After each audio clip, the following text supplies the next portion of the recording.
इस खबर के प्रस्तुतकर्ता हैं रैम्पस स्कूल, मोमेंटम कोचिंग, एशप्रा जेम्स एंड ज्वेलर्स।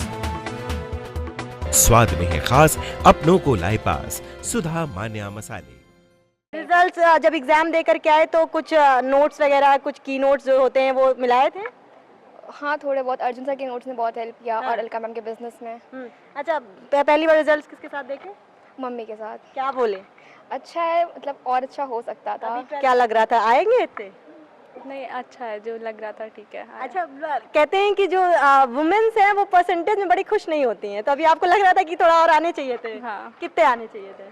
92 93 एक्सपेक्ट कर रहे थे हम। जो आता है। जो आता है। अच्छा, क्या क्या कैसे कॉपी इस तरीके से लिखें कि इतने परसेंट मार्क आप सिक्योर कर पाए?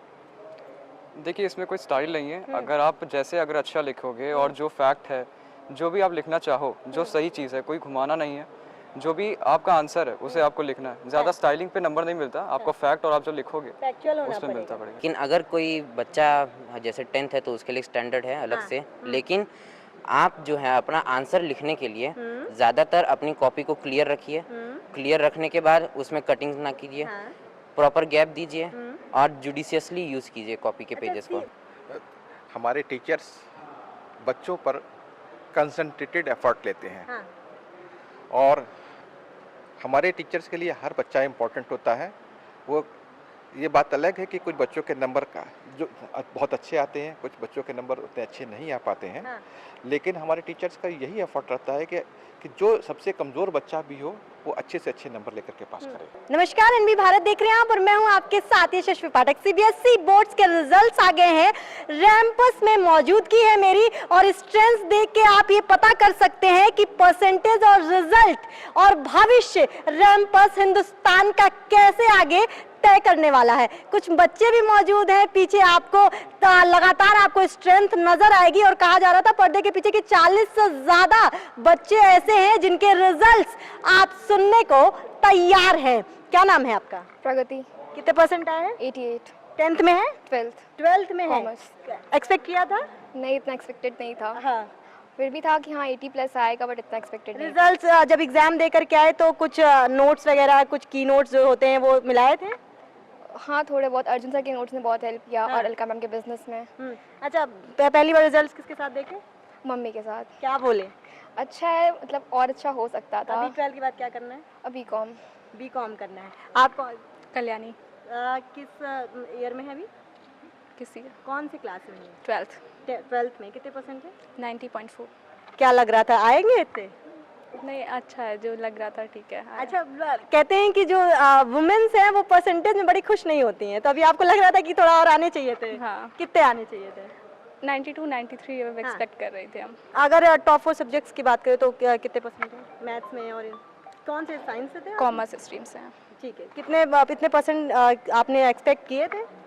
इससे थोड़ी ज़्यादा एक्सपेक्ट किए थे, बट कहाँ कम रह अच्छा है। बिजनेस में थोड़ा कम हो गया है। हाँ, तो उसमें कितने नंबर आपको मिले और कितना एक्सपेक्ट कर रही थी? 90 अब एक्सपेक्ट कर रहे थे, 85 है। अच्छा, तो अभी आगे का क्या करना है फ्यूचर में? बीकॉम ऑनर्स करना है अभी। ऑनर्स करना है। आपका क्या नाम है? Sir, ma'am Aditya Kushwaha. आदित्य नाम है। Yes. कितने परसेंट आए हैं? 96.6%। कौन सी क्लास में है? सर, अभी 11th में। 11 मतलब कि 10th के रिजल्ट्स आप बता रहे हैं? हाँ। 96.6। क्या लिखना पड़ता है इतने नंबरों के लिए? जो आता है। जो आता है। अच्छा, क्या क्या कैसे कॉपी इस तरीके से लिखें कि इतने परसेंट मार्क आप सिक्योर कर पाए? देखिए, इसमें कोई स्टाइल नहीं है। अगर अच्छा लिखोगे और जो फैक्ट है, जो भी आप लिखना चाहो, जो सही चीज़ है, कोई घुमाना नहीं है, जो भी आपका आंसर है उसे आपको लिखना है। ज़्यादा स्टाइलिंग पे नंबर नहीं मिलता आपको, फैक्ट और आप जो लिखोगे फैक्चुअल होना उसमें मिलता पड़ेगा। पड़ेगा। जी। आपको क्या लगता है, क्या नाम है आपका? स्पर्श जे पांडे। कितने परसेंट है? 96.8। 96%। अब तक सबसे ज्यादा नंबर है आपके? हाँ। क्या लिखना पड़ता है, जरा कीज टू सक्सेस बताइए लोगों को। देखिए मैम, कीज टू सक्सेस तो ऐसी कोई नहीं है, क्योंकि हर एक के लिए सक्सेस भी अलग होती है, इसलिए सक्सेस के मायने भी हर इंसान के लिए अलग होते हैं। हाँ। लेकिन अगर कोई बच्चा जैसे 10th है तो उसके लिए स्टैंडर्ड है अलग से, लेकिन आप जो है अपना आंसर लिखने के लिए ज़्यादातर अपनी कॉपी को क्लियर रखिए। क्लियर रखने के बाद उसमें कटिंग ना कीजिए, प्रॉपर गैप दीजिए और जुडिशियसली यूज़ कीजिए कॉपी के पेजेस को। बहुत सारे लोग कंफ्यूज रहते हैं कि सीक्वेंस वाइज करे या फिर जो सवाल पहले आ रहा है वो करे। आपने क्या किया था और क्या बेहतर तरीका है कॉपी लिखने का? कॉपी लिखने के तरीके बहुत सारे हो सकते हैं, लेकिन आपको जैसे आपको अच्छा लगे उस हिसाब से लिखिए। लेकिन बेटर ये रहता है कि आप अगर सीक्वेंस में नहीं लिख रहे हैं तो आप सेक्शन वाइज अच्छे से लिखिए और सेक्शन हाईलाइट कर दीजिए कि किस सेक्शन का क्वेश्चन है। कितने घंटे पढ़ाई करी थी? 14 आवर्स। 14 आवर्स पढ़ने पे इतने नंबर आ जाते हैं पर डे। अच्छा, स्कूल के बारे में क्या कहेंगे, क्योंकि स्कूल का भी महत्व उतना ही रहता है, क्योंकि आपके सबसे ज़्यादा मार्क्स आए हैं, कैसे उनका सपोर्ट मिला है? स्कूल का हमारे टीचरों का बहुत अच्छा सपोर्ट मिला हम लोगों को। मतलब हम लोग जो भी हम लोग डाउट पूछते थे, ऑनलाइन की कोचिंग की तो ज़रूरत नहीं पड़ी हम लोग को, लेकिन हम लोग जो भी डाउट पूछते थे हमारे टीचर हमारे लिए हमेशा अवेलेबल रहते थे हम लोग के लिए। प्री बोर्ड्स एग्जाम में आपके कितने क्या रिजल्ट थे? Ma'am sorry ma'am, pre board का तो याद नहीं है, लेकिन अबव 95 थे। अब थे तो उतने आप एक्सपेक्ट कर रहे थे कि बोर्ड्स में भी आएंगे? हाँ। अच्छा, आपका क्या नाम है? ईशान। कितने परसेंट आए हैं? 95.4।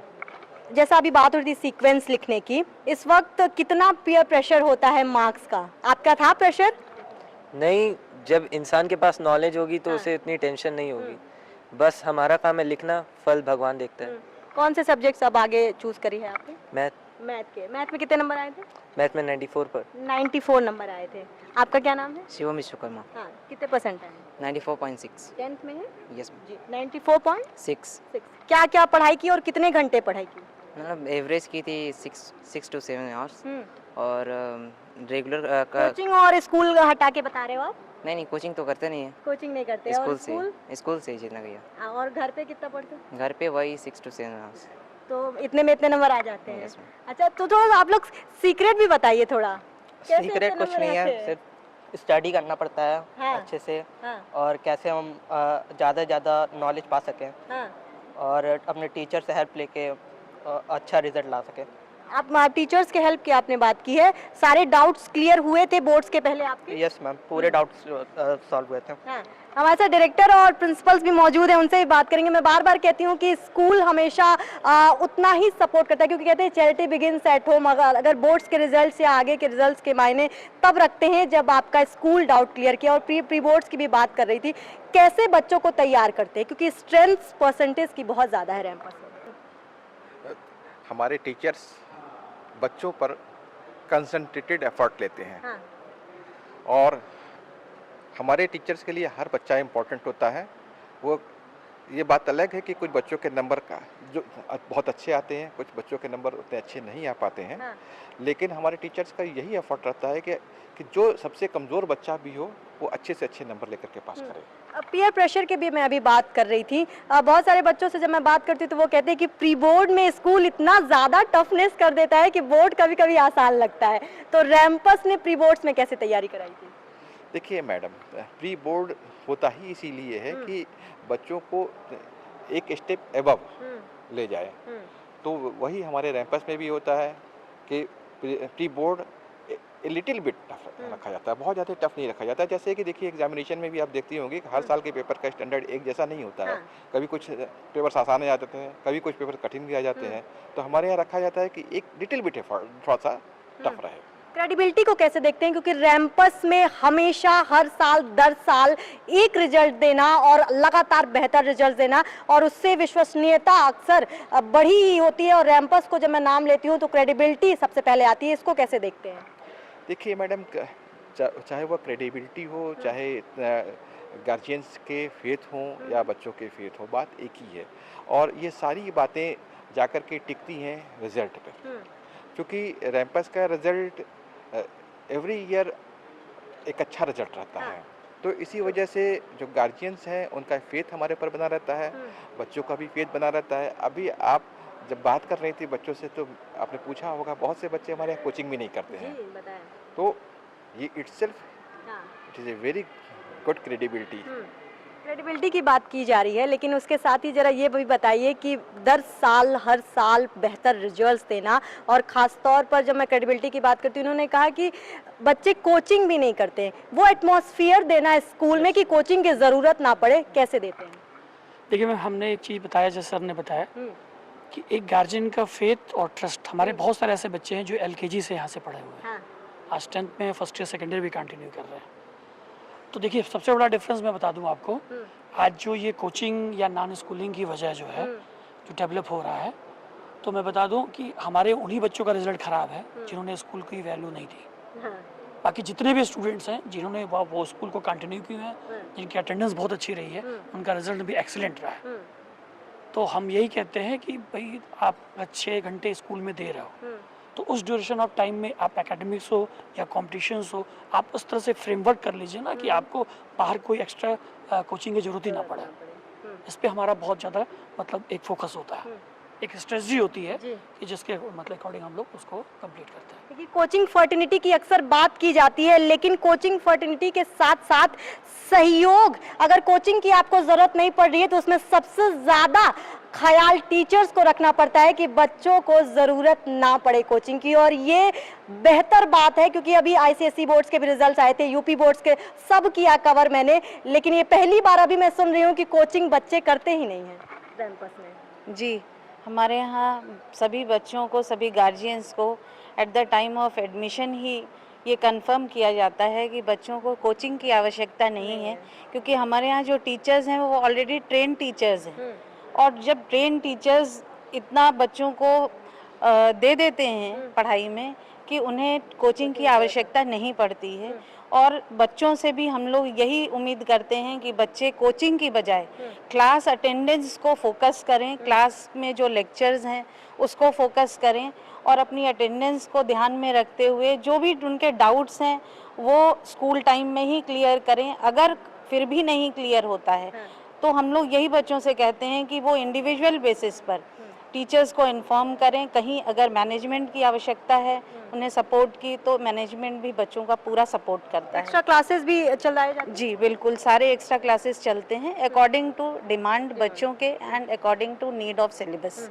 देखिए ये रैंपस की खासियत है, और जैसा अभी मैं कह भी रही थी मैम से कि आईसीएसई बोर्ड्स के रिजल्ट्स कवर किए, यूपी बोर्ड्स के रिजल्ट्स कवर किए, लेकिन पहला स्कूल है रैंपस गोरखपुर का जहां पर ये कहा जा रहा है, दावा किया जा रहा है, और दावे जब कहते हैं प्रत्यक्ष को प्रमाण की जरूरत नहीं होती, और प्रत्यक्ष आप देखेंगे मेरे पीछे लोग खड़े हैं, बच्चे खड़े हैं, ये वो नौनिहाल है जो आने वाला भविष्य ना सिर्फ तय करेंगे बल्कि समाज को एक नई दिशा भी दिखाने वाले हैं। लेकिन इनको दिशा किसने दिखाई? इनको दिखाई दिशा रैंपस ने, जिन्होंने ये दावा किया और कहा, पेरेंट्स को वो विश्वसनीयता दिलाई एडमिशन के टाइम पे कि आपके बच्चे को 6 घंटा हमारे स्कूल में भेजिए, कोचिंग की जरूरत नहीं रही है। बने रहे विभाग के साथ, मैं थी आपके साथ यशस्वी पाठक। रैंपस स्कूल, जहां होती है पढ़ाई के साथ साथ कंपटीशन जैसे सीए फाउंडेशन, सीयूईटी और जेईई नीट की भी तैयारी, वो भी हाईली क्वालिफाइड फैकल्टीज द्वारा। यहाँ है advance science lab and computer lab, और बच्चों के सर्वांगीण विकास के लिए सांस्कृतिक, सामाजिक और खेल कूद से जुड़ी एक्स्ट्रा करिकुलर एक्टिविटीज। रैंपस स्कूल नियर शाहपुर थाना, मेडिकल कॉलेज रोड, गोरखपुर।